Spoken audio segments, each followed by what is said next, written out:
I always knew that I was destined for greatness, ever since August 22 when I played Only Up for the first time. I have no microphone, but I'm just in a content creatory mood. I learned from creating the Only Up video that if I give anyone any expectations, that kills my motivation. Like, I only want to create something great if I can be like, oh, hey, you guys want to see a movie I made? It's playing in theaters today.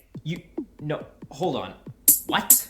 So when it came to the Hollow Knight video, I didn't let a single soul in on the fact that I was making something, or even anything that would give anyone expectations. The only time I let it slip was when my mother saw me working on the script and asked what I was working on, and I said, "You'll see it when it's done." And she said, "Something video game related?" And I said, "Sort of." I think that was on, or pretty close to, Super Bowl day. Similar situation with the Only Up vid. My mother caught me trying to record some audio and asked what I was working on. I think I had the video open for editing in Blender, and I said, I'm trying to learn to edit videos, and you'll see it when it's done. And just from divulging that much information, I no longer felt motivated to work on that video. Actually, this video that we're doing right now also serves to launch my Patreon, my little ruse. That is a joke that is for so few people, where you can view my original Only Up recordings for $3. They are very cringe. Can you stay on topic, please? In February, CJ Ya released this video where he's doing a Hollow Knight randomizer, and I had played through Hollow Knight many times, but I had never done a randomizer, and this was the first time I was actually seeing one, so it made me really want to play a randomizer all of a sudden. I played up until my first soft lock, and I just had this itch to turn it into a story, but I thought, well, I wasn't being very entertaining while I was playing. Like, if I were to just live stream this, I would not watch that live stream. So then I had the idea to do, like, a video in the style of a Scott Falco speedrun commentary. And then I was like, well, great, now I have to come up with a funny script. How am I gonna do that?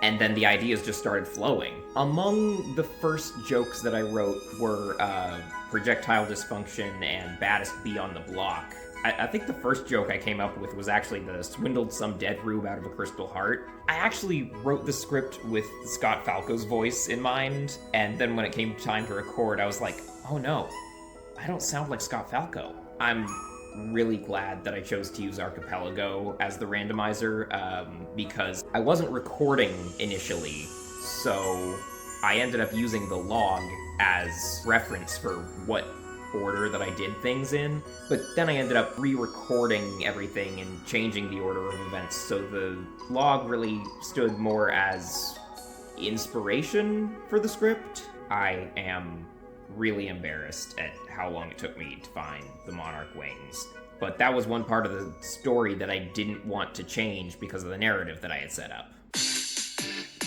that my Sims music? Recording the audio for it was the worst. See, because I let no one in on it, I was only recording when I was alone in the house, which was already stressful, but on top of that, I couldn't get consistent audio quality from one recording session to another. This was very annoying because I had somehow gotten the perfect setup on my first try, and I couldn't figure out how to recreate that audio quality. I ended up starting over and recording the whole thing in one go. Like, I would record a chunk of the script, then I would listen back to it, and if there were any lines that I felt I needed to redo, I would read them again in the next recording chunk. I knew that if I moved, I would never be able to get the exact same configuration again, so by the end of it, my hand was cramping so bad from holding the microphone in place for like an hour. When I finished recording, I put the microphone down, shook my hand out, took off my headphones, and went straight to the bathroom. And then I heard noises of people in the house. It turned out my mother had just gotten home right on time to not hear me recording. I felt like Mission Impossible. This actually happened again when I was recording the vocals for the outro music. I was like, oh my gosh, was that a good take? Am I done? And then I heard my mom come in, and I'm like, I guess I am. Definitely the biggest risk of me blowing my cover was my constant absent-minded humming of the songs that I was working on. Always knew that it was sometime in March, so about halfway through, that I had the idea to turn it into a Mother's Day release. And so I added the shout out to mothers in the credits, and I actually wrote most of the end credits music about my mom supporting and believing in me. This whole project was mostly me going, how am I ever gonna do that? And then it just hits me. Like, most of my motivation was from going, oh, now it would be really cool if I did that. But I could never manage to do that.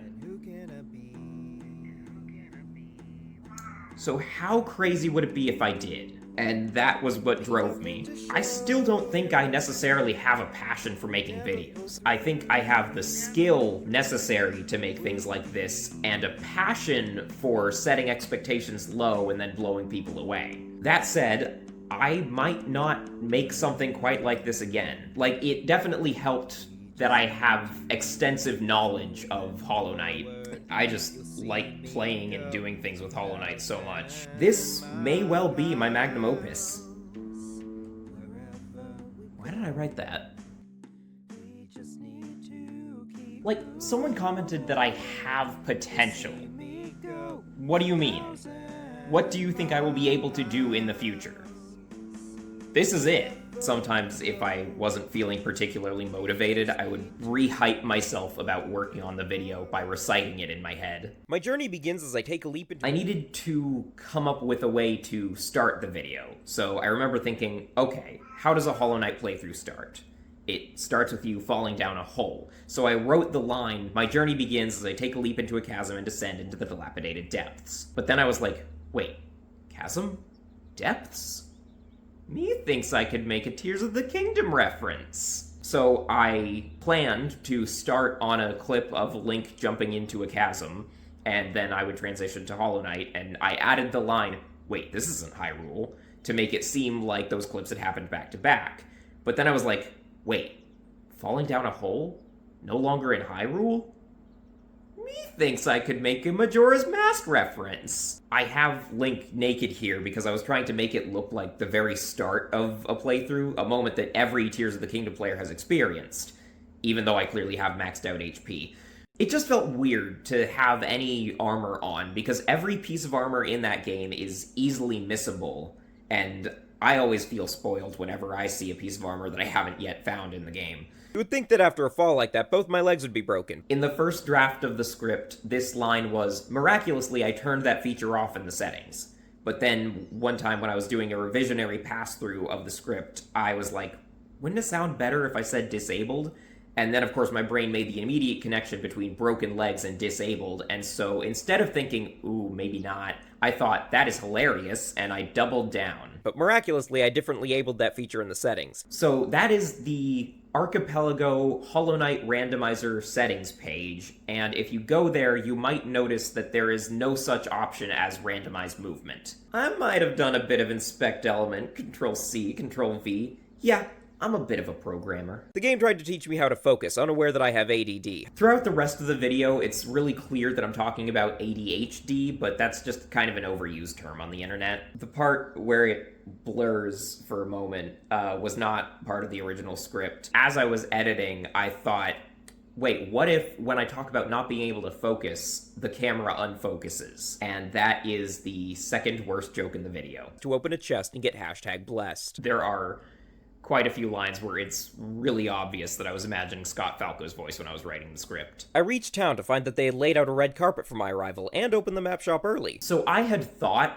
that I had looked pretty closely at the settings before generating the randomized run, but I did not notice the feature that creates additional platforming in order to prevent soft blocks, so I was genuinely surprised when I got to that point. Mind firmly set on my quest to murder 2 single mothers. It's called Brooding Malek, and it's surrounded by what appear to be Malek eggs. I made an inference. I didn't actually shoot the whole thing in one take, so There would be points where I had to do proofreads for continuity, and then I would have notes like, okay, remember that for this scene you have to have exactly 373 geo, 4 masks out of 5, and 1 full soul vessel out of 1. Yes, I expect you to believe that, not me, because I didn't, but I expect you to suspend your disbelief and accept that my character defeated Brooding Malek hitless, but took 3 damage between Gruzmother and Sly. While I was down there, I also thought I might save someone in case they become useful later. This line went through so many revisions for no reason. I thought while I was down there, I also might...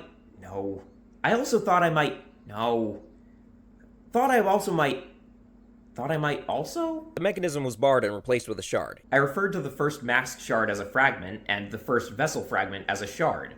This was partly on purpose, because I thought it would sound clunky if I did it for one and not the other. Right here, my soul vessel is suddenly empty. This is because I couldn't use the stag to return to the crossroads because I hadn't unlocked the crossroads station yet. So instead I had to perform what's known as a bench warp, which is basically the same as quitting the game and reloading your save, where you'll just respawn at the last bench you were at. I don't consider this cheating. It only increments the stupid idiot counter when I have to select a bench other than the last one I was at. Forging ahead, I encountered a shaman. Here it's a bit out of order, but that should be obvious. I initially walked past the shaman and did the whole sanctuary. I then bench warped out and talked to the shaman, prompting them to give me the lifeblood masks. Here's a scene that is a great example of why I hate the filming process. It was because I was working with one hell of a director. /negative.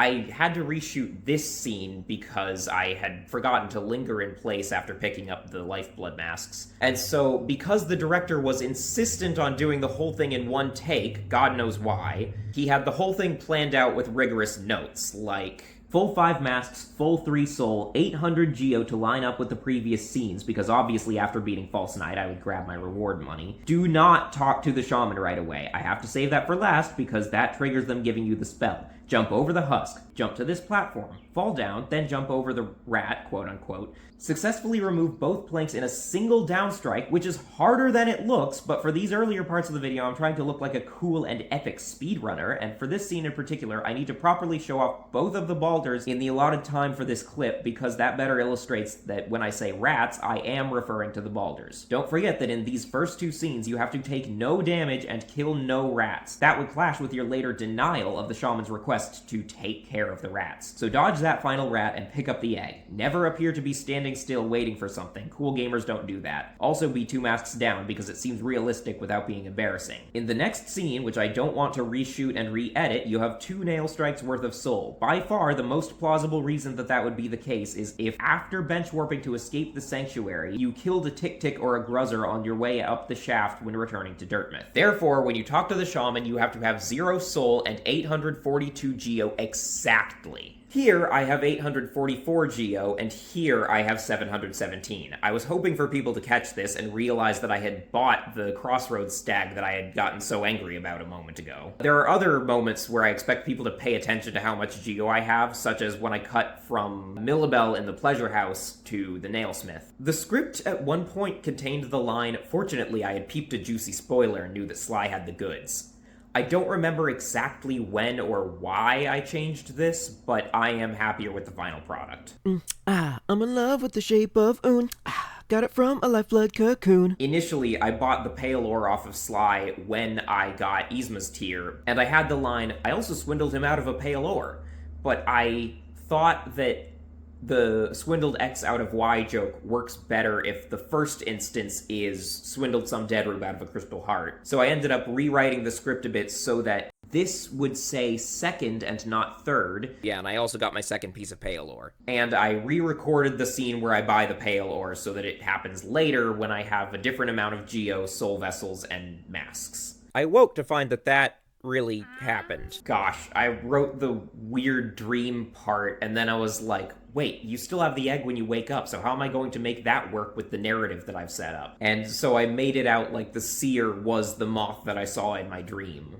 And I've just been sort of wandering around in a fugue state. I wallowed back to Dirtmouth. The first 3 vessel fragments come from Dirtmouth Station, Queen's Garden Station, and Resting Ground Station. Ain't that funny? First, though, I went to pay respects to the dead, because in this house, we remember the elder. Yes, that is a slight at Scurry. Oh, not that dark alley. This dark alley. Oh, this was fun. I had a pack of gum that was about the same aspect ratio as the screen of my computer. So when animating movement like that, you want to make sure you have the right acceleration and deceleration. So I just recorded myself flicking this pack of gum, and then I used that as reference for how the screen should move. You might have noticed that the extra soul vessel keeps changing in size. This happened whenever I had to reload a save, which I had to do a lot because I kept getting disconnected from the Archipelago server, so that's why it keeps fluctuating throughout the video. Definitely not because I had to keep re-recording scenes and didn't notice that it keeps changing size. I would keep getting pestered unless I took out the queen. I remember doing this on my first run, the one that I wasn't recording, and then when I had to record, I couldn't figure out how to recreate it. Because it is so hard to get the crystal heart and then make it to that platform without Hornet running away. If I had tapped left, if I had touched the left key at all, I would have been screwed. Discovering debug mod was a godsend. Alright, I'm just gonna full send it. Okay. I got this. Okay. Okay, we're going. Oh, jeez.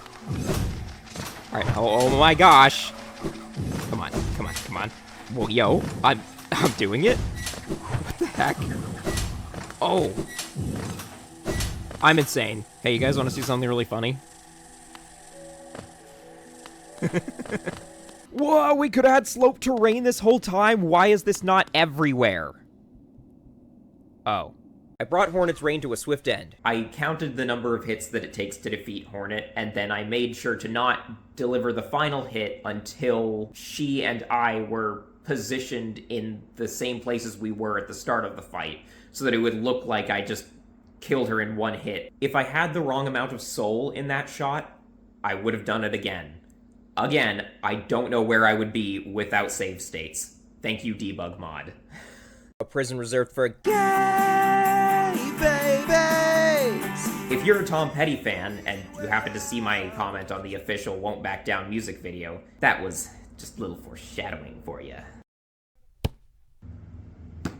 even offering me a leg up so I could reach the top shelf. This part was definitely very easy to shoot, and did not take me 20 attempts before I'd even discovered the debug mod, so each time I took damage I had to go back to the bench and then purposefully take 2 masks of damage while trying not to pick up any geo. Nope. This was a PNG that I resized in CapCut, and then it transitions right here to an OBS recording of me drawing over it in Paint, using my laptop's touchscreen so that the cursor doesn't show up. And then I deleted the background layer and saved it as a new PNG, which we switched to right here. On the way out, I stumbled blindly into a secret room. This was another accidental joke, because I remembered that I had been able to get into that little side room in my first playthrough, but I could not actually remember how I managed to do it, so I tried jumping in a bunch of different ways before I finally remembered that I probably used C-. My new child invited some of her friends to town. Normally you get Grimchild from the Grim Troop, but if you get Grimchild first in a randomizer, it forces the Grim Troop to show up in town. I thought back to my time on the streets, and I didn't want that for Casey. I'd love to tell you that her name being Casey is actually, like, KC, standing for Killer Child, or King of Crimson, but, it's actually a On air reference. But then her friend slipped me some Adderall, so they're actually pretty chill. I had to retake this scene because the first time I held still after picking up the mask shard, and I thought that looked bad, so the second time around, I didn't realize when I picked it up that I already had 3 mask shards in my inventory, and somehow I didn't notice that I gained a new mask when I picked it up. I had already edited it.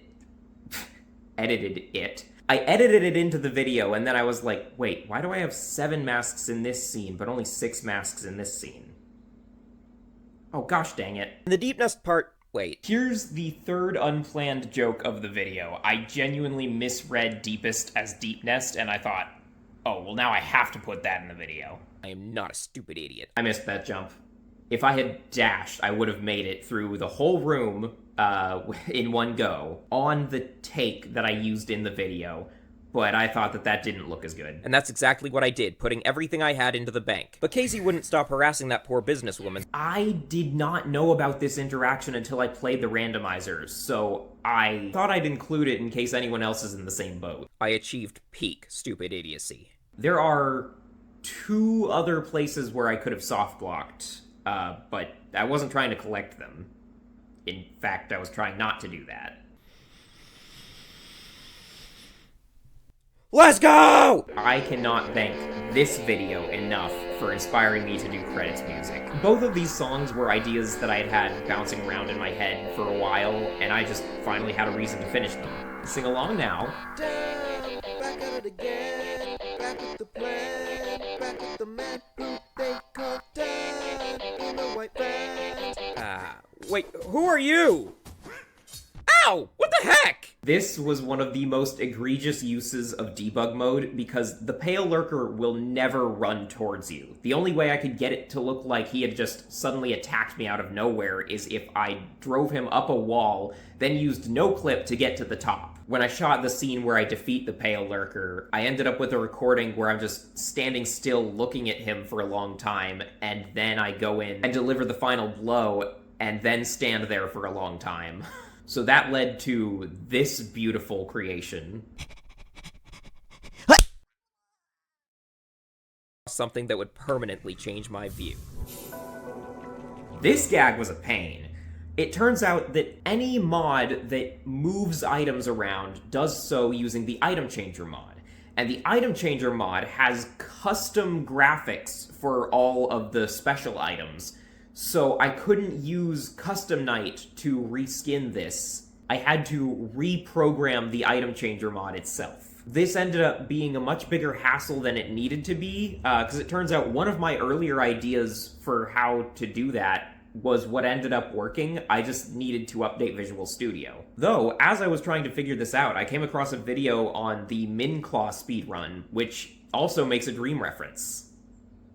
That video is 2 years old. The word dream is spoken 11 times in this video and shown on screen 3 times. This is a reference to the 1 in 113 billion chance that Dream would get as many Blaze Raws as he did in his record run. The word mask is said 3 times and shown 17 times for a total of 20, like the 1 in 20 sextillion of Blaze Luck and Ender Pearl Luck combined. The tonal shift was mostly due to me not knowing how to end the video until I had the idea to do an emotional ending. He's gone. This is one of 3 shots in the video where I had to make Coral disappear, and it didn't occur to me until the last one that I could just edit his sprite sheet to make him invisible. This was done with masking. I equipped my best charms and got ready to harm. I was going to grind up to 42069 Geo for the ending, but I forgot. So the narrative is, after defeating the crime lord known as the Radiance, the streets are safe, and so I no longer need to end anyone's existence, except for Marissa, and I don't gain any Geo. I created a custom skin using Custom Night, and I titled it MFHKR Skin, which obviously stands for Mother Favoring Hallownest Kingdom Reskin. I've turned Voidheart into the arcane egg that I got from Lurien. Dreamwielder now has Monoman's reflection in it. Weaver Song represents Hera, and the Delicate Flower represents Coral. I didn't have any PNG editors that could do translucency, so I had to put Monoman in there in CapCut. You may notice that I have every charm except for Deep Focus, which in this seed is symbolically right next to where I get the final mask shard. I also find it really fitting that Voidheart would be an arcane egg, given that you fight the Hollow Knight in the Temple of the Black Egg. You haven't lost everything. But I did. Did I make a 3D background in Blender? Maybe. Can I teach you how to do Blender?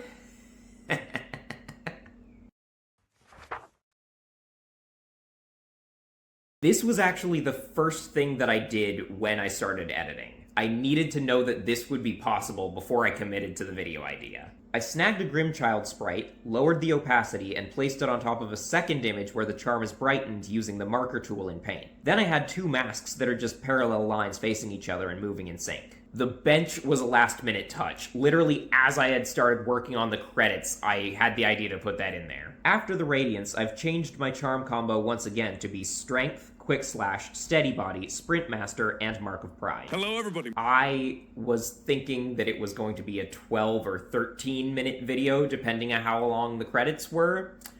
Then I ended up writing a 3-minute long song, so the credits are a fifth of the entire video. I had started writing credits because there were a few things that I actually felt the need to credit, and then I wanted to also make it entertaining, so I wrote a bunch of other joke credits, like, you know, written by me, directed by me, catering by my mom, and that was before I was even planning for it to be a Mother's Day release, after which I decided to do music for the credits. So one time I was thinking about the Outer Wilds theme, and I thought, oh, if you start with the last 4 notes, it kind of sounds like the start of a song you would hear in the credits of, like, some upbeat summer movie. Like, think about the SpongeBob movie, the way it ends and transitions into the credits, or I think it was Diary of a Wimpy Kid 3 that had Everybody Needs a Little Vacation. So I was thinking about that, and I came up with this, so where do we go? Where do we go? What can I do? And then sometime later I was thinking about that, and I came up with the wherever we go, we just need to keep moving forward, including the harmony. Then I had to adapt the song to fit a more emotional ending, and I wrote the majority of the lyrics with my mother in mind. When I first started writing the credits, I was planning to use Hollow Knight music throughout the video, so I had the line, music from Hollow Knight, parentheses, by Team Cherry. And this would show up sometime after when it says, based on the game Hollow Knight by Team Cherry, so that it would be really redundant. Why is it so hard to edit scrolling text? There should just be a feature for that. Alright, so here's how I did it. What you want to do is create your first chunk of text. Let's call that title 2. And this text will be center aligned, so we can easily just have it lined up with the center of the screen. We want to make another bit, say, like the subtitle that's slightly offset, and we have this left aligned on this item 1, item 2, and particularly long item 3.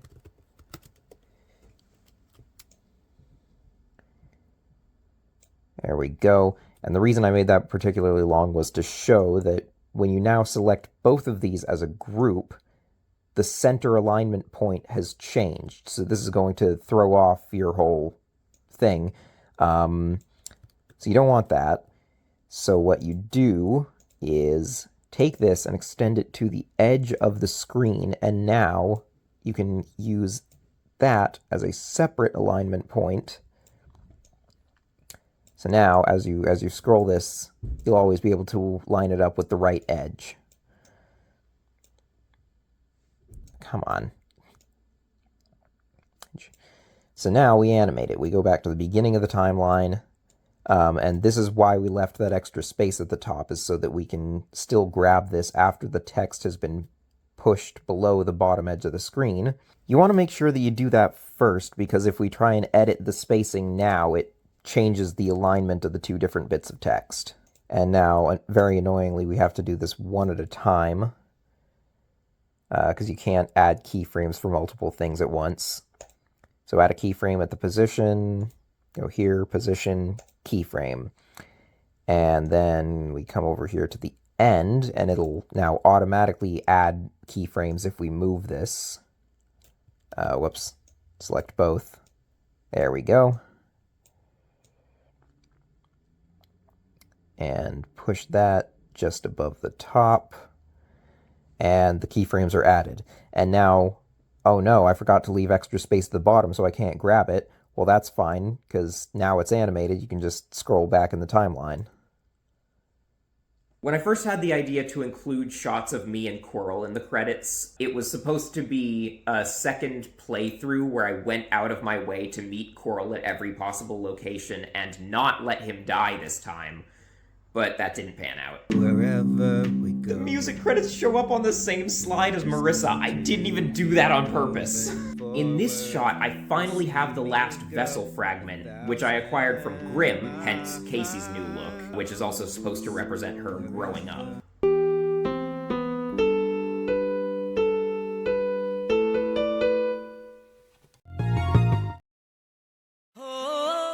Stay tuned for the making of the Hollow Knight video. I always knew that I was destined for greatness. I actually wrote that line before I started writing music for the credits of the Hollow Knight video. I was toying around with some alternate titles, such as My First Hollow Knight Randomizer Explained. For real though, I know I said I probably wouldn't do more stuff like this, but in actuality, I really wanted to get this video out to free up some space on my PC to make room for more fun projects like this. It'd mean a lot if you checked out the Patreon. You could help me pay off the crippling debt I am in after buying a game about digging a hole. Video on that tomorrow. And hey, maybe if we raise enough, I can finally bust out of this place. And in return, you can get access to exclusive perks, such as additional credits for the Hollow Knight video, including the PC and microphone used, and the clothes I was wearing while recording, and my home address and social security number. The breakout thing was a joke! It was a joke! I was joking!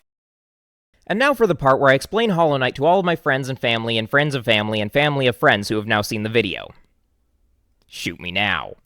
In Tears of the Kingdom, these are called chasms. They lead to a place called the Depths. In The Legend of Zelda Majora's Mask, Link falls down a hole and ends up in another world. In Hollow Knight, you start out with an ability called Focus, which allows you to heal at the expense of soul. Your soul starts off weak, but it can grow strong if you gain a lot of vessel fragments. In a randomizer, all of the items in the game get shuffled around, and you have the option to turn Focus into an item and include it in the randomization. Here we see that Focus has been replaced with a Mask Shard. When you collect 4 Mask Shards, you get an extra Mask, which is a hit point. So a Mask Shard is like a piece of a temporary substitute for an ability to heal. In this video, I show off all 16 Mask Shards in the game, and for each one, I make a unique joke about it being some temporary solution for an ineptitude at focusing. Usually there's a lever here that unlocks the station, but since Stag Station unlocks have been shuffled into the randomizer pool, it's been replaced with a random item. False Knight is literally wearing the stolen armor of one of the King's 5 Knights. The Dream Nail allows you to enter the minds of certain defeated bosses and fight their dream selves for essence, which you can trade with the Seer for items. That's not an abandoned costume, that is a corpse brimming with essence. The Shaman gives you a projectile attack spell called Vengeful Spirit. That's why I claim that the Shaman was trying to give me a gun. That's the gun that I get instead in Queen's Station and use to defeat Hornet. He gave me the Tums Tums fruit, turning me into an antacid person. That's a One Piece joke. After you defeat Elder Who, or before you get the Dream Nail, you can read their grave which says, "We remember the Elder." Here, I'm using the Dream Nail to read Willow's thoughts. She's thinking of eating me. So I took a back road into Green Path, and that back road is called Fog Canyon. This is an area that's supposed to be unnavigable without the Lumafly Lantern. I'm showing off that I did it without the Lumafly Lantern. These creatures are called Vengeflies, and this monster is known as Vengefly King. Gay Baby Jail is a term for a soft lock coined by Simple Flips. The Lake of or Un, is to the left of where I got soft locked, and I can't get there without Mantis Claws. In One Piece, if you eat a devil fruit, you become hated by the sea, and ocean water weakens you to the point where you can't swim. In addition to Focus, I chose to also randomize the ability to swim. With Yzma's Tear, I can float in acid, but this was genuinely the first time in the playthrough that I had encountered normal water, so I actually forgot I couldn't swim. Before fighting Hornet, you're supposed to go down and unlock the Stag Station and sit at the bench. In my hubris, I went, no, I can defeat Hornet hitless. This is where the item form of the swim ability is located. If I had gone to the station before fighting Hornet, I wouldn't have almost died from forgetting I couldn't swim. The Knight is literally made of a substance called Void and leaks void particles when low on HP. I need the Mothwing Cloak in order to progress, so I've been looking everywhere for it. I decide to bite the bullet and look for it in the Beast's Den, a place where I would be immediately soft-locked without the Mantis Claws. Trying to navigate this whole time without the Mothwing Cloak has been a major pain, and remember, I've had the ticket to Distant Village since I first entered Fog Canyon, which is before I even got to Green Path for the first time. When I get there, I realize that I had completely forgotten that the Stag Station itself would contain an item. I should have checked that immediately. When I logged on after getting Swim, the server port number changed to be similar to the name of the ocean planet in Subnautica. I got the Love Key from the Dark Alley when I first entered Green Path. You normally get that item off this corpse. You probably know this by now, but the Mantis Claw is an item that allows you to climb walls. When you rest at a bench, that becomes your new respawn location. I now cannot leave by dying or bench warping. Since I don't have the Lumafly Lantern, my only way to leave is by doing a lot of platforming in a room where I can't see anything. I sold all of my relics to Lem so I could afford to upgrade my nail 3 times, but first I stored all of my money with Millabelle, at which point she runs away with it, and if you confront her later in the bathhouse, you can get back more money than you invested by beating the crap out of her. Glowing Womb is a charm you normally get from the Aspid Queen. In order to defeat the final boss, you have to defeat the 3 Dreamers, those being Lurian the Watcher, Monoman the Teacher, and Hera the Beast. In a randomizer, you don't defeat them, they've just already been turned into items. In fact, it's those very Dreamers who, when you look at this statue of them, reach out to trap you in a dream, and then this moth gives you the Dream Nail so you can cut your way out of the dream. Fun fact, there's a guy in there. This is making fun of a music video called Mask by Dream. Also, the item I get here is Focus, the ability to heal. The Awoken Dream Nail is required to enter the White Palace, which contains the entirely optional Path of Pain. In the normal game, you would only need to do the White Palace in order to get Void Heart, which is needed to fight the Radiance. That character is called Divine. She turns your fragile charms into unbreakable charms.